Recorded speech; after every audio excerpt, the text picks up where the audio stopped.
Hello everyone, how's it going, and welcome to my guide on efficient Brimhaven agility training.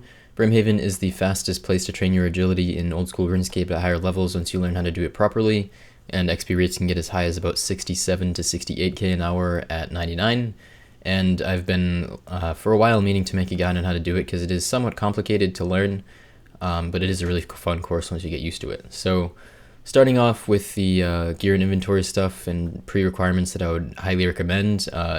The absolute most important thing to have is Karamja Gloves 4. If you don't have Karamja Gloves 4, then this course isn't really worth doing because these give a 10% chance of double tickets here, and the tickets are what get you most of the experience. And if you don't have that, then it's basically the same XP rate as Ardoin course at the highest, so there's not really much point in doing it. The Karamja Gloves 2 do also have a lot of good benefits, so if you still want to try it out and don't have the stats for Karamja Gloves 4, then you can at least get Karamja Gloves 2. They have very low requirements and still have a lot of benefits. I'll get into that a little bit more later, but basically, yeah, I wouldn't really recommend doing this much at all unless you have Karamja Gloves 4 because all of the benefits that they give. Other than that, you don't really need a whole lot. Just keep your weight at 0, I guess. And if you have a hit points cape or a max cape, then I would wear that because it gives you double health regeneration. You do take some damage from failing obstacles in there. If you don't, then you might want to consider wearing some prayer bonus gear and using rapid heal instead. But that's up to you, really. As far as and anything else I'm wearing here doesn't matter at all. Just keeping my weight at 0 and a little bit of fashion escape. As far as inventory, I think the best food to use here is probably summer pies because they boost your agility level, and your agility level can get drained from failing dart obstacles, so that's nice. They also heal 11 HP per bite, so 22 per inventory slot, which is pretty good. And they restore some run energy. I think it's like 10 or 20% run energy, so that's pretty useful too since you do sometimes run out. And I take a couple of staminas because you sometimes need a dose of those. You need some GP to pay this guy over here to get in. Each time it costs 200 GP, so hardly anything. The closest teleport here is the Diary Cape if you have it. It has a teleport directly to Pirate Jackie the Fruit, which is this guy, or this girl.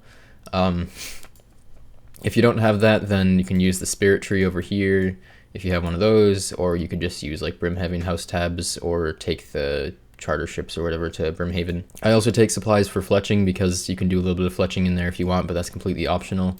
You can also bring magic imbues or alks there, which some people like to do. I used to imbue there, but I don't really need to imbue anymore, so I don't bother, but I have been doing a little bit of fletching there because I may as well. I can do it without any wasted time. I would say as far as level requirements, it's probably not worth doing this course unless you're at least like 80 agility.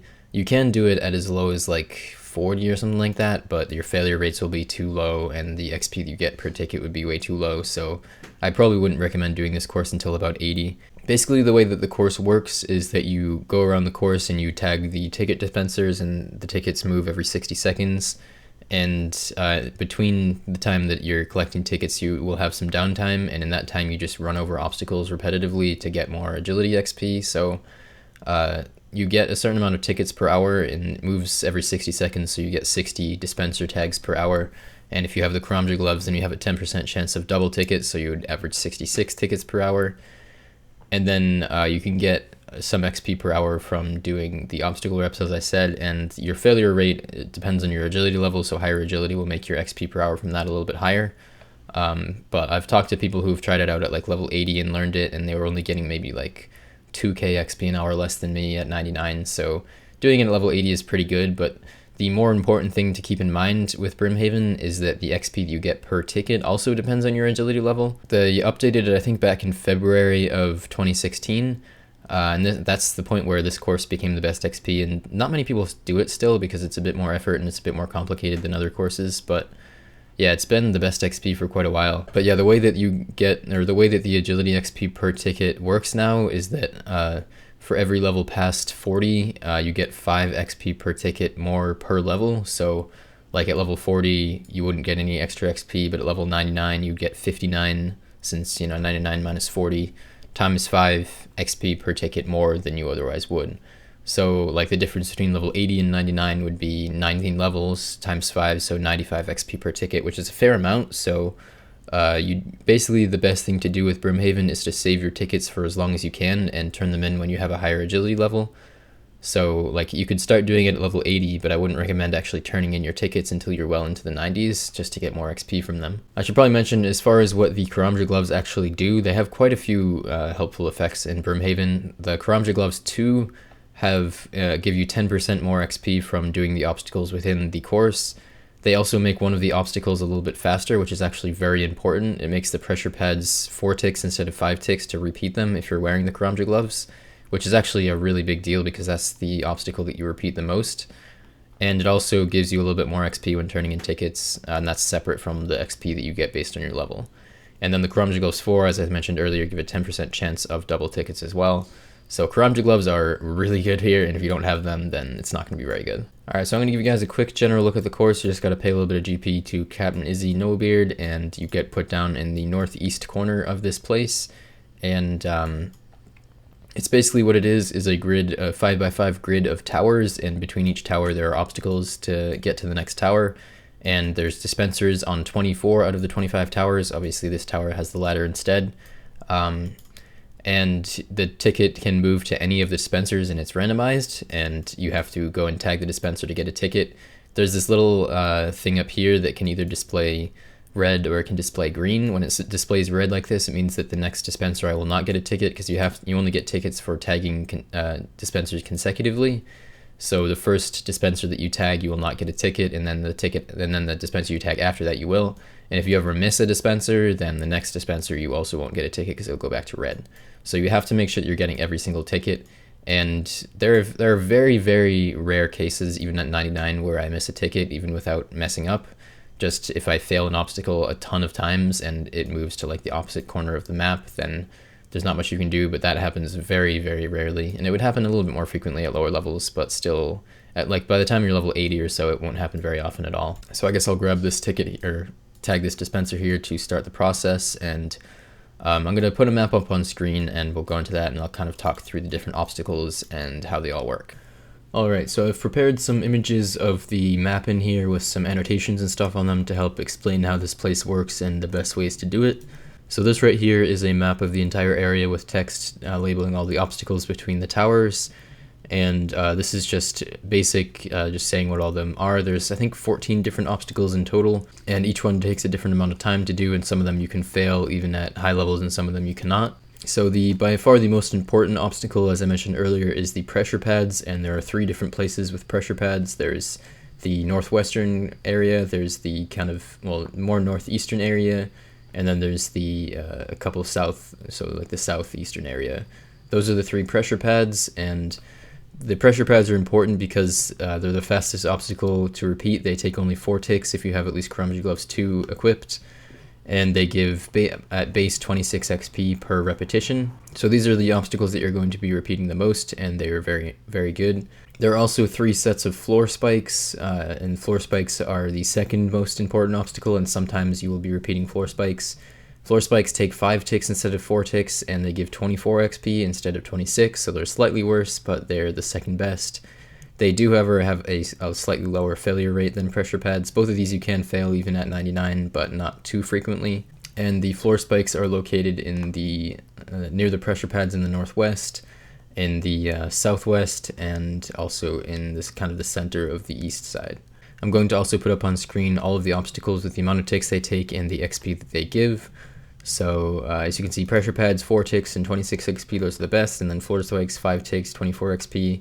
The spinning blades are also 5 ticks, and they give a little bit more XP than floor spikes, so it seems like they might be good, but the reason that they're not good for repetition is because their failure rate is significantly higher. At 99, the failure rates are about 25% for spinning blades, 8% for pressure pads, and 3% for floor spikes, and those would be a little bit higher at lower levels. And also darts are the 4th obstacle that you can fail, and those have a 30% failure rate, so darts are the obstacle that you're most likely to fail, and those also will drain your agility by 2 levels each time you fail them. You then have rope swings, which are actually a pretty decent obstacle. They're 5 ticks as well and give 20 XP, and they're a little bit faster if you're not repeating them. It's kind of weird how they work, but they're not great for repeating. They are a pretty quick obstacle though. And the floor blades can vary a bit because the blade just goes up and down. So if you happen to get to the blade as it's down, then you'll get over it quite quickly. But if you get in front of the blade just as it's moved up, then it'll take a little bit of time. But those don't give any XP, so they're only good to pass by. Then you have planks, which are 9 ticks and only give 6 XP, so they're not a very good obstacle. Low walls are 9 ticks and give only 8 XP, so also not a great obstacle. Balancing ropes give 10 XP and take 11 ticks, so also not a very good obstacle. Log balances are 11 ticks for 12 XP. Balancing ledge is 16 XP, and it's actually either 11 or 12 ticks. It's 11 ticks if you're going from west to east, and it's 12 ticks if you're going from east to west, which is kind of odd, but that's how it works. The darts take 13 ticks but give 30 XP, so they're actually, believe it or not, darts are actually pretty much the best slow obstacle, because the other slow obstacles give a lot less XP. But darts do have the 30% failure rate, and every time you fail an obstacle, it loses you 5 ticks. So you can kind of consider darts to be more like 14.5 ticks, since you have a 30% chance of losing 5 ticks, which works out to an extra 1.5 ticks. So they're a little bit slower basically, but they're still one of the better slow obstacles. Monkey bars are 15 ticks and give 14 XP, so one of the worst. And then pillars and handholds are both 16 ticks. Pillars are 18 and handholds are 22 experience. So those are the obstacle, like basically what you want to do is avoid the slow obstacles as much as possible. All of the, the ticks and the XP may not be super important to you at first, but I will have just a text document that you can check in the description that will have all of this information, because it is nice to know once you get a bit further on and are really getting the hang of the course to try to really optimize your pathfind or your route choices, I guess you could say. So a somewhat simplified but quite effective approach to doing Brimhaven agility is to just divide it up into 4 quadrants. And so the northwestern area is highlighted in green, and basically if the dispenser location is anywhere in this green highlighted area, you should go to the dispenser and then repeat the pressure pads. If it's anywhere in the blue area, you should go to the dispenser and then repeat the pressure pads in the blue area. If it's in the red area, you should go to the dispenser and then repeat the pressure pads in the red area. And if it's in the yellow area, you should go to the dispenser and then repeat the floor spikes, because there aren't any pressure pads nearby. The reason that I say this is somewhat simplified is because I myself sometimes repeat floor spikes in other areas, and the reason for this is because I actually use a timer, and if the ticket is going to move very soon, then it probably isn't worth it to go an extra distance to pressure pads, so I take a shorter distance and do more floor spike repetitions. But if you're just learning the course, I wouldn't worry about that yet, and I would just follow these fairly simple rules. Okay, so this beautiful work of art right here is just something I threw together to try to highlight some of the better routes that you can take to go between obstacles to collect tickets. So the purple route right here is the most important one. That's kind of like the main highway that you should take, and pretty much everything is offshoot of that. And that will take you, from the northwest to the southeast and vice versa. And the reason that you're choosing certain paths, as opposed to others, is you always want to choose a path that's quick. So you want to choose obstacles that take less time. That's where it's important to know how many ticks each obstacle takes. And you also want to take into consideration how much XP those obstacles give a little bit. Time usually is more important, but if you really want to start getting into the specifics of it and stuff, and you can start looking at the XP that you get from different routes also, if 2 routes are quite similar time-wise. But yeah, that purple one will get you around to most of the course, and pretty much everything else is an offshoot of that, and I've color-coded it accordingly. So routes that you should take up in the northwestern green area to get to specific ones, and this is the southwestern yellow, southeastern red, and northeastern blue. These basically just avoid some of the slower obstacles, and you have to use common sense to a certain extent. I think there's nearly 100 different possibilities of point A to point B that you could be doing, since there's, at its simplest, there's 4 different places that you're going to be repeating obstacles, and then from the current dispenser, there's 23 different places that it can move at any given time. So at any given time, whenever the dispenser changes, you could be going to any of 23 new locations. And then if you consider that there's 4 different places you could be going from, then there's basically, I guess that would be 92, 4 times 23 different routes that you might need to take at its simplest. And a lot of them are, practically the same thing for going to places nearby each other. But yeah, if you follow this general kind of path, then it should be fairly helpful. One thing, I feel like one of the most important things to note that isn't generally intuitive is that if you're going from the northwestern pressure pads to anywhere in the yellow area, no matter where it is, you should always go down the purple line rather than going directly south, because if you go directly south, you're going over monkey bars and then a balancing rope, both of which are slow obstacles that give very little XP. Whereas if you're going along the purple path, then you're taking a spinning blade, which is one of the best, another spinning blade, which is one of the best. Low wall isn't very good, but then you're taking another spinning blade if you're going down into the southwestern area, so those obstacles are a lot better. The amount of time it takes is practically the same, maybe even faster. I can't remember the exact numbers, but I remember a while ago working out that it's much better to do that because you get so much more XP. Like even if you're going from the northwestern pressure pads down to the far southwestern obstacle between like the planks and the pillars on the west wall, you're still better off following the purple and then down along to the yellow than going down directly south, or going like south and then west and then following floor spikes and handholds, because handholds are also quite slow. So yeah, that's not super intuitive, but it's the best thing to do.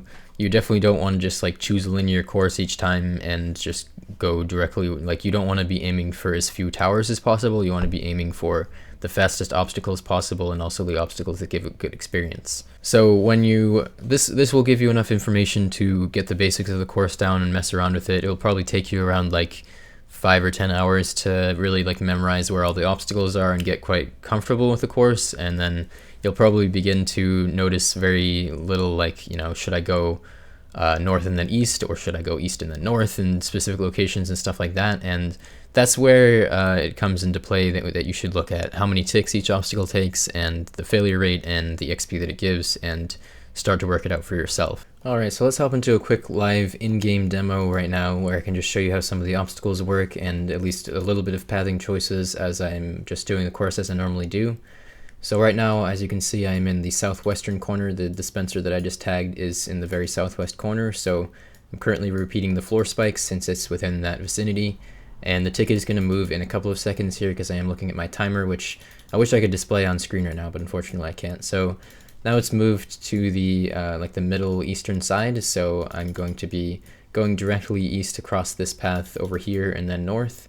It's debatable, and see, I'm getting kind of unlucky with the spinning blades, but that happens sometimes. It's debatable whether it'd be better to go north here and then east, or east here and then north on the wall over here.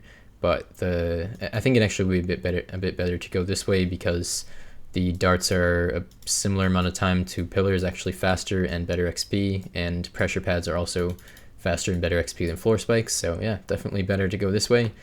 And since there's only about 20 seconds until the tickets can move again, I run to the side here just to save a little bit of time, and then I'm going to actually repeat floor spikes here until it moves. And that's kind of a more advanced tactic. One thing you could do is just go back south or up north to the pressure pads up here.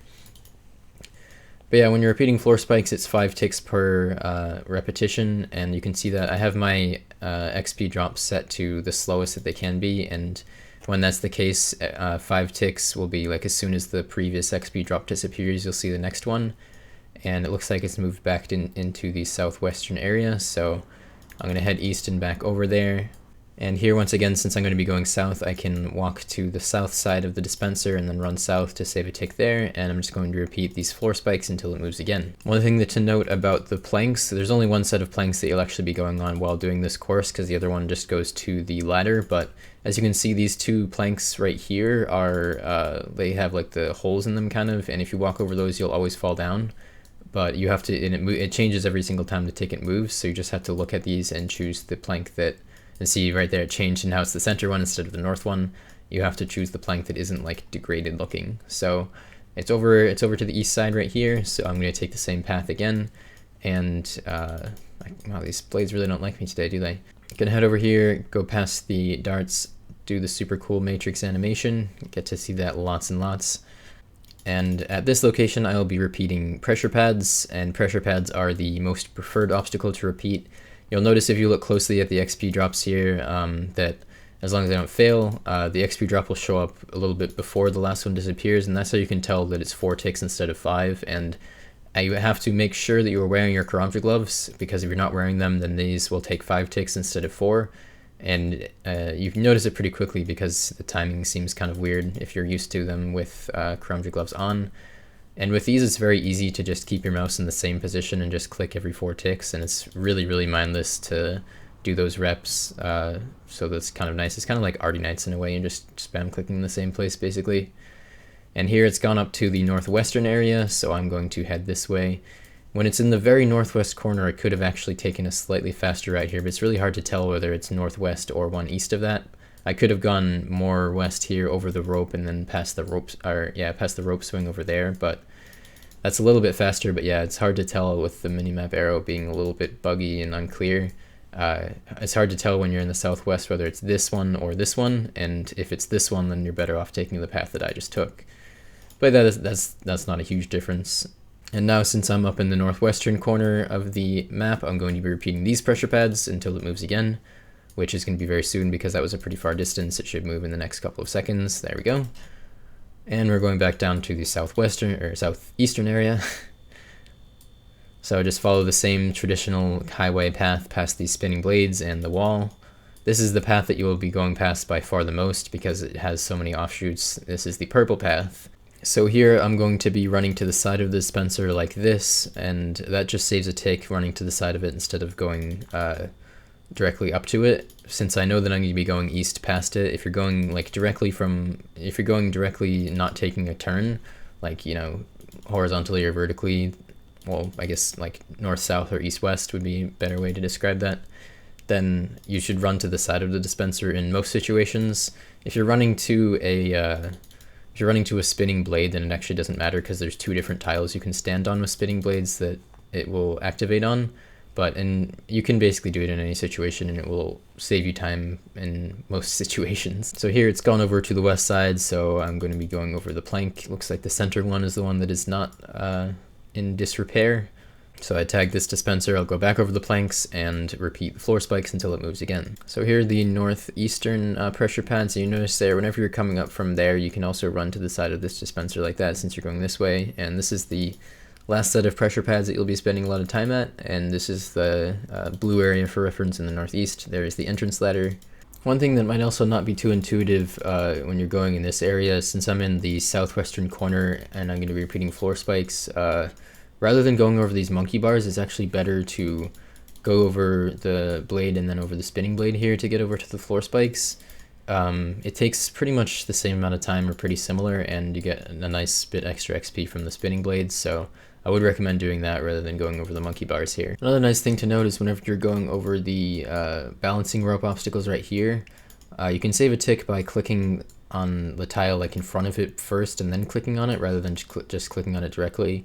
You'll notice that if you try it out yourself, if you just click on the rope, like from over here, you just click on the rope, your character will kind of stall for a second and then go over it, but if you click like right in front of it, then you put your character right on the tile and then you just click it, and it saves you a little bit of time, so that's something that's worth noting on these. And also, when you're going over the rope swing, in general with obstacles, you can click another obstacle as soon as you see the XP drop. So with rope swing, I kind of messed up there because I misclicked, but with rope swing, you can click the next obstacle like just as you're starting to swing over it. So yeah, having XP drops on is quite helpful just because you can see more exactly what's happening, and as soon as an XP drop happens, you can like start the next action basically. So I've become kind of low on hit points here. I'm at 3 HP, and anytime that you're below 19 HP, at least at 99, you take 2 damage, which is the minimum here. The lower your HP, the less damage you take from failing obstacles. So ideally you want to keep your HP below 19 at all times, but since I'm at 3 right now, I am going to eat a bite of summer pie. That'll bring me back up, but yeah, I would recommend only eating summer pies when you're at low HP just to conserve them, because you take fewer damage points the lower your HP level is. Last thing I wanted to touch on is that it's pretty easy to like imbue and alch and stuff while you're doing obstacles, which I don't do anymore personally, but I do like to fletch a bit here, and I haven't really been doing it in this clip so far, but you can do some fletches in between obstacles like this if you want to. I usually don't bother with this because it's kind of a lot of effort, but I usually do at least fletch when I'm going to the next ticket, because like when I'm just doing pressure pads, it's nice to just leave your mouse in the same place and not have to keep going over to your inventory each time. But like if it's moving, then I usually don't fletch when I'm going to an obstacle where I have to click on it directly, because that will cancel the action. So like if I click on the log here and then fletch, then it won't go over the log. I have to click back on it. But if we get over to the pressure pads and I click on the pressure pads, there's some things that just activate when you stand in a certain tile, so I can keep fletching until I get here. I don't have to click back on it at all, which is pretty nice. So I usually just fletch as I'm running up to obstacles that are like that, like pressure pads, spinning blades, darts, and there's probably a few others. Floor spikes are another example. So you can kind of choose how much effort you want to put into if you choose to fletch here, and get more fletching XP accordingly. But it is pretty easy to do, so I've done at least a little bit of that. So that's it for the information on how to do the course. Hopefully that's been helpful. I imagine it probably is a little bit confusing at first. It definitely was for me, and all I can really say is that after this it's just practice, and you'll become quite comfortable with the course after you do it for a little while. So I would highly recommend giving it a try. It's very different from any other way of training agility, really, because pretty much every other agility course is just running in circles, and this has so much more to it, and I find it really fun myself. And it's also the best XP in the game once you get good at it, so that's another benefit.